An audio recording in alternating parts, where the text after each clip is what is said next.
Episode 636. ரிசப்ஷனில் இருந்த அந்த பெண்மணிக்கு ஒவ்வொரு கணமும் நடுக்கம் அதிகரித்துக் கொண்டே சென்றது. இந்த ஆளுக்கு என்னதாச்சு? ஒருவேளை பைத்தியம் ஏதாவது பிடிச்சிடுச்சா? இவ்வளவு மக்கள் இருக்கிற இடத்துல வந்து இப்படி எல்லாம் மிரட்டிட்டு இருக்கானே என்று நினைத்து பயப்பட தொடங்கினாள். அவள் அமைதியாக இருப்பதை கண்ட அந்த நபரோ மனதிற்குள் சிரித்துக் கொண்டே பேச ஆரம்பித்தார். என்ன, நான் சொல்றத நம்பலாமா வேண்டாமான்னு யோசிக்கிறியா, இல்லனா எனக்கு பைத்தியம் பிடிச்சிருச்சுன்னு பாக்குறியா என கேட்டான். அவன் அவ்வாறு பேசுவதும் அந்த பெண்மணியின் அதிர்ச்சியை அதிகரித்தது. நாம மனசுல நினைக்கிறத எல்லாத்தையும் இவன் சொல்லிடுவான் போலயே, இவன் கிட்ட எதுக்கும் நாம கொஞ்சம் உஷாராதான் இருக்கணும் என நினைத்து கொண்டாள். இந்த நினைவுடன் அவளுக்கு முன்னால் இருந்த ஒரு பட்டனை அழுத்தினாள். அது ஆபத்து காலங்களில் காவலர்களை அழைப்பதற்கு அழுத்தப்படும் பட்டன். அதை அழுத்தினால் அடுத்த சிறிது நேரத்தில் அங்கு காவலர்கள் வந்து சேர்வார்கள் என்பது அந்த பெண்மணிக்கு நன்றாகவே தெரியும். இவன் பார்வையும் சரியில்லை, பேச்சும் சரியில்லை. சீக்கிரமா இவனை போலீஸ்காரங்க கிட்ட பிடிச்சு கொடுத்தாதான் எல்லாமே நல்லபடியா முடியும் என்று நினைத்த அந்த பெண்மணி அவ்வாறு செய்தாள். அந்த பட்டனை அழுத்திய நொடியில் அவர்களுக்கு முன்னால் இருந்த நபர் சிரித்துக்கொண்டே, என்னாச்சு, என்னை பிடிக்க போலீஸ்காரங்களை கூப்பிடுற போல? பல வருஷமா அவங்கள விட பெரிய ஆபீசர் எல்லாம் என்னை பிடிக்கதான் முயற்சி பண்ணிட்டு இருக்காங்க. அவங்களால என்ன நெருங்க கூட முடியல. என்ன சாதாரணமான இந்த போலீஸ்காரங்க பிடிச்சிருவாங்கன்னு நினைக்கிறியா என கேட்டான். அந்த பெண்மணிக்கோ என்ன செய்வது என்று தெரியாமல் வேகமாக அந்த இடத்திலிருந்து நடக்க தொடங்கினாள். அடுத்த சில நொடிகளில் அந்த பகுதியில் 5-6 போலீசார் ஒரே நேரத்தில் ஓடி வந்தார்கள். அவர்களை கண்டவுடன் தான் இந்த பெண்மணிக்கு சற்று நம்பிக்கையே வந்தது. சார் சார், சீக்கிரமா வாங்க, அவன் இன்னும் அங்கதான் நின்னுட்டு இருக்கான்னு நினைக்கிறேன். பிடிச்சிட்டு போய் உள்ள போடுங்க, பாக்கிறதுக்கே ரொம்ப பயங்கரமா இருக்கான் என பதட்டமாக உளறினாள்.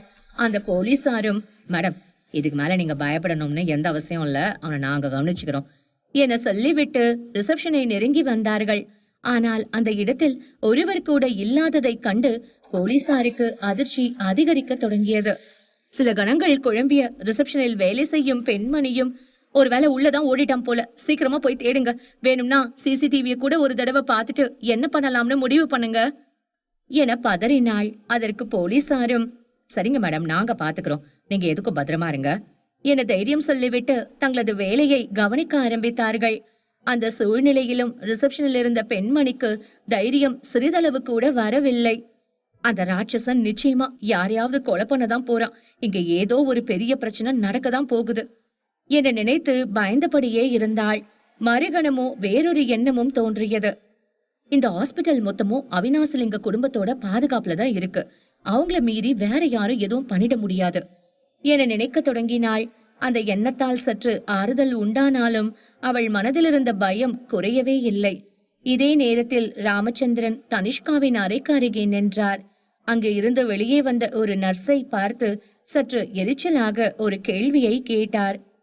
என்ன நடக்குதுங்க? தனிஷ்கா கண்ணு மூழ்கிட்டாங்களா இல்லையா? நான் உங்களை பாக்கிறதுக்காக அவ்வளவு நேரமா காத்துட்டு இருக்கேன் என சொன்னார். அதற்கு அந்த நர்ஸோ, சார், அவங்க கண்ணு முழிச்சிட்டாங்க, நீங்க இப்ப வேணா போய் பார்க்கலாம் என சொன்னாள். இதை சொன்ன பின் அந்த நர்ஸ் அங்கிருந்து நடக்க ஆரம்பித்தாள். ராமச்சந்திரனுக்கு கீழே நடந்த குளறுபடிகள் எதுவும் தெரியாது. ஆகவே சற்று உற்சாகமாக அந்த அறையை நோக்கி செல்ல தொடங்கினார். சரியாக அந்த அறையின் கதவை திறக்கிற நொடியில் அவர் மனதில் ஏதோ தவறாகப்பட்டது.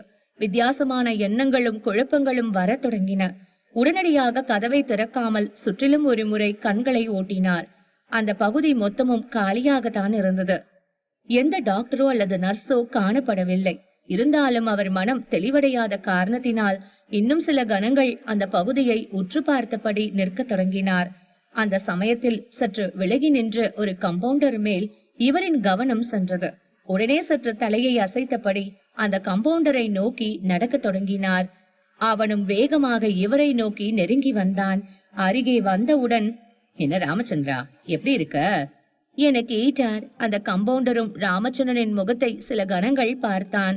பின்னர், என்ன வயசானாலும் அப்புறம் எல்லாமே மறந்து போயிருக்கும்னு பார்த்த, ஆனா இன்னும் என்ன நல்லாவே ஞாபகம் வச்சிருக்கியே என கேட்டான் அந்த 7 அடி உயரத்தில் இருந்த அரக்கன். ராமச்சந்திரனும், வயசானதை பத்தி நீ பேசுறியா? உனக்கும் எனக்கும் ஒரே வயசுதான் என சொன்னார். அதற்கு பாலச்சந்திரனும், என்னோட வயசை பத்தி நீ பேசக்கூடாது, இந்த உலகத்தை பொறுத்த வரைக்கும் நான் என்னைக்கோ இறந்து போயிட்டேன், அதனால நம்ம 2 பேர்ல அதிகமா வயசானது நீ மட்டும்தான் என சொன்னார். அதை கேட்ட ராமச்சந்திரன், இந்த மாதிரி வேடிக்கையா பேசுறதுக்கெல்லாம் இது நேரம் கிடையாது. அத முதல்ல நீ புரிஞ்சுக்கோ. இப்ப நம்ம குடும்பத்துக்கே பெரிய ஆபத்து வந்திருக்கு. சொல்ல போனா இந்த அவினாசில எங்க குடும்பமே அழியிற நிலைமையில இருக்கு. அத நல்லா புரிஞ்சுக்க பாரு. அத சரி பண்றதுக்கு வழிய தேடு என சொன்னார். அதற்கு ராமச்சந்திரனோ, இந்த மாதிரி நிலைமை வர்றதுக்கு யார் காரணம்? நீதானே. அன்னைக்கே இந்த குடும்பத்திற்கு தலைவனா நான் வந்திருந்தா இன்னைக்கு எல்லாமே சரியா இருந்திருக்கும். இதை எப்படி நல்ல நிலைமைக்கு கொண்டு போகணும்னு எனக்கும் தெரிஞ்சிருக்கும். நீ என்ன பண்ண? அந்த பானுமதிக்காக எல்லாத்தையும் இழக்கிறதுக்கு தயாரா இருந்த. என்கிட்ட இருந்து அவளை பறிச்சது மட்டும் இல்லாம என்ன குடும்பத்தை விட்டு துரத்தி விட்டுட்ட என சொல்லிக் கொண்டே சென்றான். ராமச்சந்திரனோ, நடந்து போனதை பத்தி நீ பேசாத. நீ இதுவரைக்கும் எனக்காக நிறைய வேலை பார்த்திருக்க. பிசினஸ்ல நான் எவ்வளவோ சாதிச்சிருக்கேனா அது எல்லாத்துக்கும் முக்கியமான காரணம் நீதான். என் வழியில யாருமே தடையா வந்ததில்ல. அப்படி தடையா வந்தவங்கள நீ விட்டதும் இல்ல. ஆனா இப்ப எல்லாமே மாறிடுச்சு. இங்க நம்ம குடும்பத்தை அழிக்க புதுசா நிறைய பேர் கிளம்பி இருக்காங்க. அதனாலதான் உன்னை வர சொல்லி இருக்கேன். நீ எனக்காக இந்த உதவிய பண்ணிதான் ஆகணும் என கேட்டார். ராமச்சந்திரனும் பாலச்சந்திரனும் இரட்டை பிறவிகள். சிறு வயதிலிருந்து ஒன்றாகத்தான் வளர்ந்து வந்தார்கள். அவர் ஒருவர் மேல் ஒருவருக்கு நிறைய பாசம் இருந்தது. இது அனைத்தும் பானுமதியை சந்திக்கும் வரைதான். பானுமதியை இருவரும் காதலிக்க தொடங்கினார்கள். ஆனால் அவரு ராமச்சந்திரனை மட்டுமே விரும்பினாள். இதனால் பாலச்சந்திரன் மனம் உடைந்து குடும்பத்தை விட்டு தனியாக சென்று விட்டான். அடுத்த சில நாட்களில் அவன் இறந்து விட்டான் என்ற தகவல் நகருக்குள் பரவ ஆரம்பித்தது. ஆனால் பாலச்சந்திரனின் இருப்பிடத்தையும் அவனின் நடவடிக்கைகளையும் ராமச்சந்திரன் ரகசியமாக கவனித்து வந்தார். இந்த சூழ்நிலையில் பானுமதியால் ஏமாற்றப்பட்ட ராமச்சந்திரன் மீண்டும் கம்பெனி சம்பந்தமான நிர்வாகத்தை தனது கையில் எடுத்திருந்தார். இப்பொழுது பாலச்சந்திரன் உதவி இவருக்கு தேவைப்பட்டது. நடந்து போன விஷயத்தை குறித்து இரண்டு சகோதரர்களும் பேசி முடிவெடுத்தார்கள். தங்களது குடும்பத்தையும் கம்பெனி நிர்வாகத்தையும் மிகப்பெரிய அளவுக்கு கொண்டு போக வேண்டும் என்ற ஆசை இருவருக்குமே இருந்தது. அந்த சமயத்தில் ராமச்சந்திரன் குடும்ப நிர்வாகம் மொத்தத்தையும் தனது கையில் எடுத்துக்கொண்டார். அதற்கு மறைமுகமாக யாருக்கும் தெரியாமல் பல உதவிகளை செய்வதற்காக பாலச்சந்திரனை பயன்படுத்தி வந்தார். அவனும் சட்ட ரீதியாக தீர்க்க முடியாத பல பிரச்சனைகளை தனது பலத்தின்படி தீர்த்து வைத்தான். ராமச்சந்திரன் பிசினஸில் யாரேனும் பிரச்சனை செய்தால் அவர்களின் கதையை முடிப்பதுதான் பாலச்சந்திரனுக்கு முதல் வேலை. அதற்கு அவ்வப்பொழுது ராமச்சந்திரன் பணத்தையும் கொடுத்து கவனித்து வந்தார். இந்த நிகழ்வுகள் அனைத்தும் பல வருடங்களாக ரகசியமாகவே பாதுகாக்கப்பட்டு வந்தன. அப்படி ஒருவன் இருப்பதே யாருக்கும் தெரியாத காரணத்தினால் யாராலும் பாலச்சந்திரனை நெருங்க இயலவில்லை. இதனால் அந்த தீய ரவுடிகள் உலகத்தில் மிகப்பெரிய நிலையை பாலச்சந்திரன் அடைந்திருந்தான். அந்த செல்வாக்கும் அவனின் பலமும் அவினாசிலிங்க குடும்பத்தை காத்து வந்தது. இன்றைய தினத்தில் நடக்கும் பிரச்சனைகளுக்கு முடிவு கட்ட அவனின் உதவி இருந்தால் நலமாக இருக்கும் என நினைத்துதான் ராமச்சந்திரன் அவனை வர சொல்லி இருக்கிறார். ராமச்சந்திரனும் பாலச்சந்திரனும் இரட்டை பிறவிகள் என்றாலும் இருவருக்கும் இடையே வேறுபாடுகள் பல இருந்தது. ராமச்சந்திரன் பொதுவாக அமைதியான வாழ்க்கையை வாழ்ந்து வந்தார். அவர் உடல்நிலைக்கும் மற்ற விஷயங்களுக்கும் எந்த முக்கியத்துவமும் கொடுக்கவில்லை. பல ஆண்டுகள் நோயின் பிடியில் ஓய்வாகத்தான் கழித்து வந்தார். ஆனால் பாலச்சந்திரன் அப்படி கிடையாது. எப்பொழுதும் சுறுசுறுப்பாகவும் மிகுந்த தைரியத்துடனும் செயல்படும் அவனுக்கு இயற்கையான உடல்வாகவும் பலமும் அதிகமாகவே அமைந்திருந்தது. அவற்றையெல்லாம் இந்த அவினாசிலிங்க குடும்பத்தின் நலனுக்காக மட்டுமே பயன்படுத்தி வந்தான். ராமச்சந்திரனிடம் பேசும்போது சற்று முரட்டுத்தனமாக நடந்து கொண்டாலும் அவரின் வார்த்தைகளை மீறி எந்த விஷயத்தையும் அவன் செய்தது கிடையாது. அண்ணனின் செயல்பாடுகள் குழப்பத்தையோ வருத்தத்தையோ அளித்தாலும் அதனை குறித்து அதிகமாக காட்டிக்கொண்டதும் இல்லை. தனது அண்ணனுக்கு அடங்கி அவன் அனைத்து வேலைகளையும் செய்து வந்தான். பாலச்சந்திரனோ, நீ கேட்கறது புரியுது. நான் உனக்காக எது வேணாலும் பண்றதுக்கு தயாரா இருக்கேன். ஆனா நீ என்ன பண்ண? இத்தனை வருஷமா இந்த குடும்பத்தை வழி நடத்துறேன்னு சொல்லிட்டு அழிச்சுக்கிட்டு தானே இருந்திருக்க. உன்னோட மருமக, அதான் பையன் மாதிரி வளர்த்தியே அந்த கிருஷ்ணமூர்த்தியையும் உன்னால காப்பாத்த முடியல. இப்போ ஒரே பொண்ணு, அந்த பானுமதியோட பொண்ணு கல்கி, அவளையும் உன்னால காப்பாத்த முடியல. அவளும் வீட்டை விட்டு காணாம போயிட்டாலாம் என சொன்னான். இவ்வளவு நேரம் தெளிவாக பேசிக் கொண்டிருந்த ராமச்சந்திரனின் முகத்தில் குழப்பம் அதிகமாக விரிய தொடங்கியது. கல்கி காணாமல் போனதை குறித்து அவருக்கு ஏற்கனவே தெரிந்திருந்தது. ஆனாலும் இங்கு கிருஷ்ணமூர்த்தியின் நிலையையும் தனிஷ்காவின் நிலையையும் கவனத்தில் கொண்டு அதை குறித்து அதிகமாக முயற்சிகளையும் எடுக்கவில்லை. ஆனால் அவ்வப்பொழுது அந்த பிரதீப்பிடம் மட்டும் விஷயங்களை கேட்டு அறிந்து கொண்டிருந்தார். ஆகவே இந்த பாலச்சந்திரன் சொன்ன விஷயம் அவருக்கு பெரியதாக தெரியவில்லை.